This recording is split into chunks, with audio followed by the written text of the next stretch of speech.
السلام عليكم ورحمة الله وبركاته. ازيكم يا شباب، عاملين ايه؟ واهلا بيكم في فيديو جديد في سلسلة CSS لاي اوتس بالعربي. النهارده معانا لاي اوت بسيط، عايزين نعمل يعني الهيدر دي او العنوان ده كده في شوية كلام في النص، وفوق على الشمال وتحت على اليمين عندنا علامة الكوتيشنز دي تديها زي شكل جميل كده يعني. خلونا نخش على الكود على طول ونشوف نقدر نحقق ده ازاي.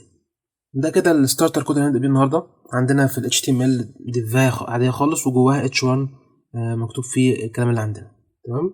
بالنسبه للسي اس اس حاجه بسيطه خالص برضو، عندنا الريسيت بتاعنا في الاول خالص، بشيل المارجن والبادنج وبخلي كل حاجه بوردر بوكس، وجيت على البادي نفسه اديته اللون اللي هو اللايت بلو اللي ورا دوت، وخليت الفونت يكون سيستم يو اي عشان لو من غيره الفونت بيبقى مش ألذ حاجه، فبحط سيستم يو اي.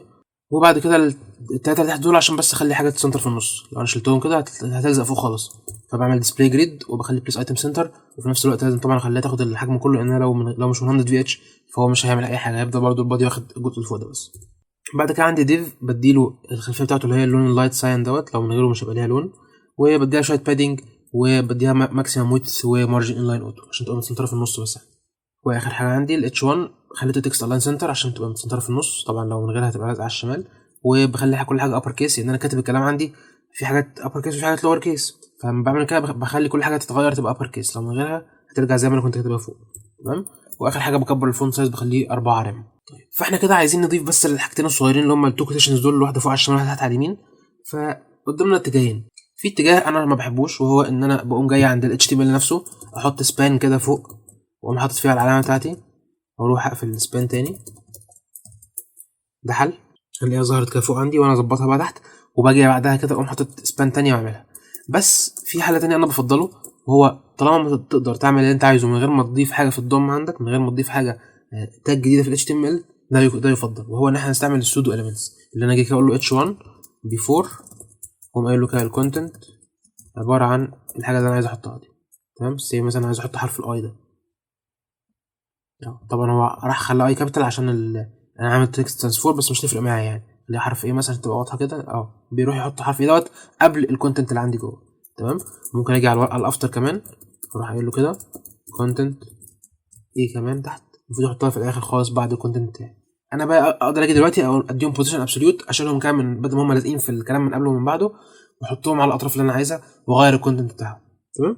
فمبدئيا كده خلينا نغير بس الكونتنت دوت، نحط اللي احنا عايزينه. انا عايزهم يكونوا حاجه اسمها اوبن كوت، وهنا كده حاجه اسمها كلوز كوت. تمام. دول كده ظبطهم لي زي ما انا عايزهم. وعشان اخلي شكلهم احلى هغير الفونت فاميلي، خليها سيرف، تيجي زي اللي كانت في الصوره عندي كده، ودي كمان عايزها زيها. بس بدل ما اقعد اكرر فيهم الاثنين، انا ممكن اقوم اعمل حركه لذيذه، اجيب من هنا البيفور ومعاها كمان ال H1 افتر، عشان لو في اي حاجه متكرره عندي اقدر اعملها مره واحده من غير ما افضل اكررهم في الاثنين. اهو حاططها فوق كده تشتغل عليهم هما الاثنين. عظيم جدا. زي ما قلنا عايزين نبعدهم كده بره الفلو بتاعنا، عشان كمان هما خلوا الكلام يبقى 3 سطور بدل بعد ما كان سطرين. فتعالوا كده نعمل بوزيشن ابسوليوت. حلو جدا كده، اتشالوا من عندي من الفلو، بس في نفس الوقت المكان الديفولت بتاعهم اللي هو لو كانوا في الفلو مع الحاجه يعني دي لسه عشان بيفور فبقت فوق على الشمال، ودي عشان افتر بقت تحت على اليمين. محتاجين بقى نحرك دي فوق شويه ودي تحت شويه وهكذا، ونلعب فيهم برده شويه حاجات كده. فتعالوا نغير الفونت سايز اول عشان هم كانوا اكبر من كده بكتير. نقول له فونت سايز ب 20 ريم مثلا، حاجه كبيره كده. ونغير اللون كمان بالمره، نقول له كلر RGB، انا هدي لون احمر كده 200 في الاحمر وصفر في الباقيين، ونديها اوباستي نص. السنتكس اللي انا كاتبه دوت هو زمان اللي كان بيبقى RGBA، وبكتب 200,0,0,0.5 هي بالظبط يعني. لو انا شلت دي كده وظبطت تحت دي، هتلاقي ان هي بقت هي بالظبط، بس دلوقتي بقت من غير الكوماز ومن غير الايه، فبقت اسهل كسنتكس يعني. حلو جدا. طالما اديناهم بوزيشن ابسوليوت يبقى لازم ارجع للبيرنت بتاعهم اللي هو الديف، اقول له خد كده انت بوزيشن ريلاتيف عشان يبقوا بالنسبه له هو، مفيش حاجه تتغير عشان اصلا ما غيرتش حاجه فيهم لسه. فهنحركهم كده واحده واحده. البيفور دي انا عايزها تطلع توب 0 عشان تبقى لازقه فوق خالص، لانها ما لزقتش برده ان هي اللاين هايت بتاعها مختلف. فهفضل بقى العب انا من الرقم ده براحتي، اقول له مثلا نيجاتيف 40 بكسل. شوف انا عايز اطلعها قد ايه، لسه برده. طب نيجاتيف 100 بكسل، كده بقى جزء منها طالع بره وجزء منها جوه الديفايه بتاعتي اللي هي لونها بالابيض دي. طيب عايز اجيبها برده شمال شويه، هقول له كده ليفت 0، هشوف هيبقى هيوديها فين.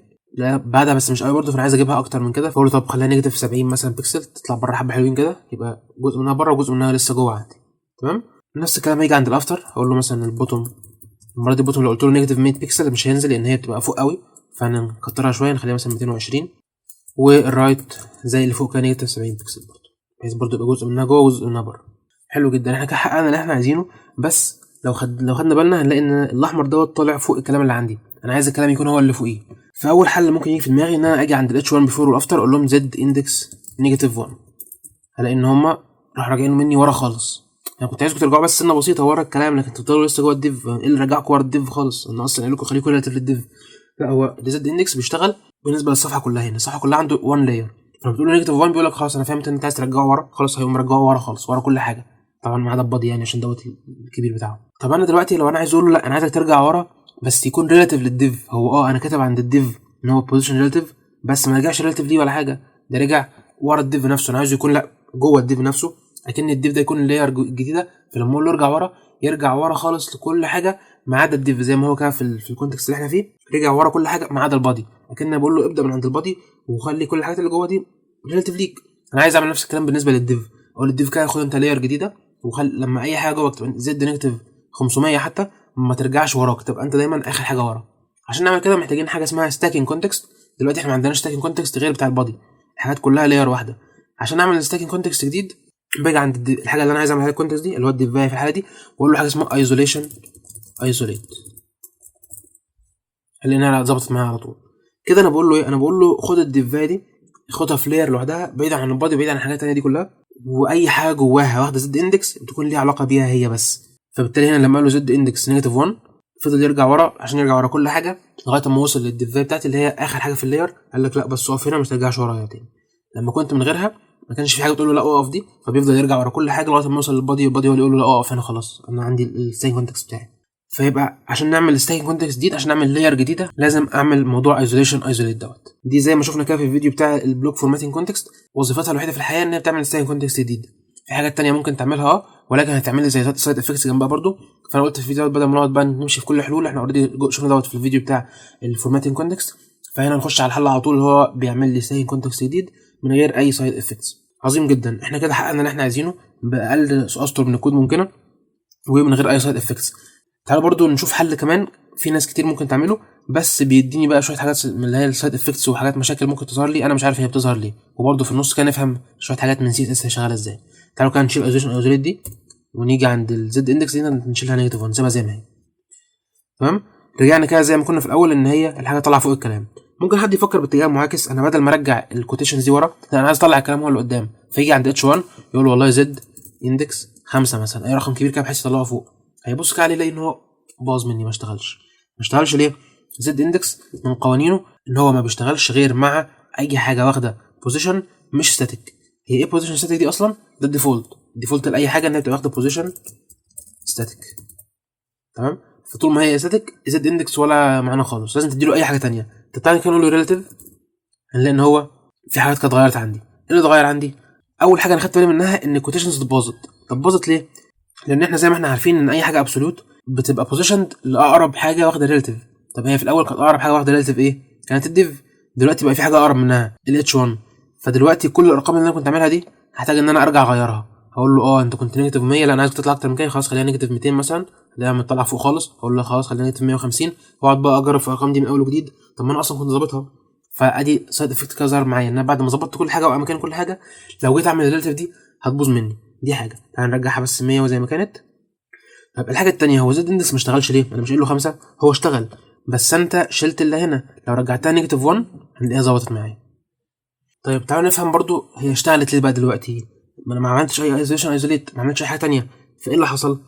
هو مش انا في الاول كنت اصلا عامل هنا بوزيشن ريلاتيف برضو وكنت مديها زد نيجاتيف ماينس 1. ايه اللي حصل؟ مجرد ان انا اديت لي 5 واديت هنا ريلاتيف اشتغلت. ايه اللي حصل؟ اللي بيحصل ان زي ما قلنا في حاجات كتير بتعمل لي ستاكينج كونتكست جديد، من ضمنها لو في حاجه واخده بوزيشن ريلاتيف او ابسولوت الاثنين واحده من دول يعني، وفي نفس الوقت واخده زد اندكس غير اوتو يعني واخده قيمه معينه. فلما بقى عندي اللي فوق دي اللي هي بوزيشن ريلاتيف مع زد اندكس ده اوتوماتيك راح اعمل لي ستاكينج كونتكست جديد. فبالتالي بقت اي حاجه بوزيشن ابسولوت ليها او اي حاجه ليها علاقه بالاتش 1 دي بقت كلهم في ستاكينج كونتكست لوحدهم. طب ليه ده ما حصلش في الاول؟ لان انا كان عندي ريلاتيف بس وما كانش عندي زد اندكس، لان انا مش محتاج زد اندكس على الديفاي بتاعتي، فما عمليش كونتكست جديد، مجرد ان هو راح عمل بوزيشن ريلاتيف وسكت على كده. حتى لو جينا بصينا كده على الدوكيومنتيشن اللي بيقول لي لو انت البوزيشن دوت عندك ابسولوت او ريلاتيف وفي نفس الوقت واخد زد اندكس غير الاوتو بتاعتك، ساعتها بيروح يعمل كونتكست جديد. بس زي ما قلت لكم في اول الفيديو عندنا هنا حاجات كتيره جدا ممكن تعمل لي كونتكست ستين كونتكست، فانا رحت اللي هي دايركت على طول اللي هي ايزوليشن ايزوليت. لو دخلت عندها هتلاقي بيقول لك ان انت ايزوليت دي معناها نيو ستين كونتكست ماست بي كرييتد، هي ما بتعملش غير كده بس. بقيه الحاجات التانيه دي بقى كلها ليها مشاكل تانيه. زي ما قلنا لو انا كنت عايز احلها على الديف كنت لازم اجي عند الديف هنا اروح اقول له زد اندكس 1 مثلا. طبعا مش هتفرق معايا في حاجه هنا، بس كان ممكن بقى من اول خالص اعمل زد اندكس ليها، بس ممكن بقى تبوظ في الحاجات اللي جنبها في الصفحه، يرجع ورا حاجه تانيه يطلع فوق حاجه تانيه، زد اندكس يلخبطوا في بعض يعني. فزي ما قلنا اللي خلاها تشتغل في اتش 1 هنا ان هي يبقى عندي ريلاتيف مع زد اندكس. لو كنت شلت زد اندكس دوت هلاقي ان الموضوع باظ مني تاني، رغم ان انت مديها ريلاتيف ورغم ان الاتش 1 دي بيقول له بيرجع ريلاتيف ليها، بس ما عمليش كونتكست جديد. عشان اعمل كونتكست جديد يا اما اقول له ايزوليشن على البيرنت بتاعي، يا اما اروح اقول له هنا عندنا زد اندكس مع البوزيشن ريلاتيف بتاعي. تمام. فده حل من الحلول اللي مش غلط، هي بتتحقق المطلوب تمام، بس بيبدا ان الموضوع بقى عندي سطور زياده. ممكن حد يخش هو انا مش فاهم ايه الخمسه دي، اشمعنى خمسه؟ طب ليه مش واحد؟ هل ان الواحد اشتغلت يجي يضيف حاجه تانية بعدها تقوم تطلع فوق الواحد ده، فيرجع هنا يزود دي 10 مثلا او حاجه. زد اندكس طول ما انت تقدر ما تستعملوش ما تحتاجوش ما تضيفوش من عندك، ما تضيفش كلكعه على الفاضي، خليك بس في الحاجه اللي مستاهله. انت محتاج دي ترجع لورا، محتاج بس الاتش 1 هو اللي يرجع لورا، مش محتاج ان انت تحط قيمه ملهاش معنى كده عند الاتش 1، انت عايزه يطلع فوق بس. طب هي واحد ولا خمسه ولا 10؟ طب كلهم شغالين. لو حد جه بعد كده ضاف حاجه بزد اندكس 2 مثلا هترجع فوق الكلام تاني. فزي ما بقول لك الزد اندكس ما تافورش فيه، الواحد ما يقعدش يزود زد اندكس على الفاضي طالما يقدر يعمل حاله تاني من غيره. فلو شلنا دي كده من هنا ونشيل البوزيشن ريلاتيف من هنا برضو ونرجع في فوق هنا نقول له ايزوليت، لان الموضوع مني ظبط عادي خالص زي ما هو متوقع. بس الفرق ان هو في الاول راح راجع مني ورا الديف خالص، قلت له لا معلش الديف دوت محتاج يكون في لاير لوحده، اشتغل لي عليه ومالكش دعوه بالحاجات اللي وراه او الحاجات اللي جنبيه او كده. فبروح احط دي كده عند الديف بتاعي او عند البيرنت بتاعي عند الكونتينر بتاعي، اقول له اعمل لي لاير جديده وكل حاجه تشتغل معايا زي الفل. بس كده ده كلام سريع عن الستايل كونتكست، اتمنى تكونوا استفدتوا. شكرا ليكم والسلام عليكم.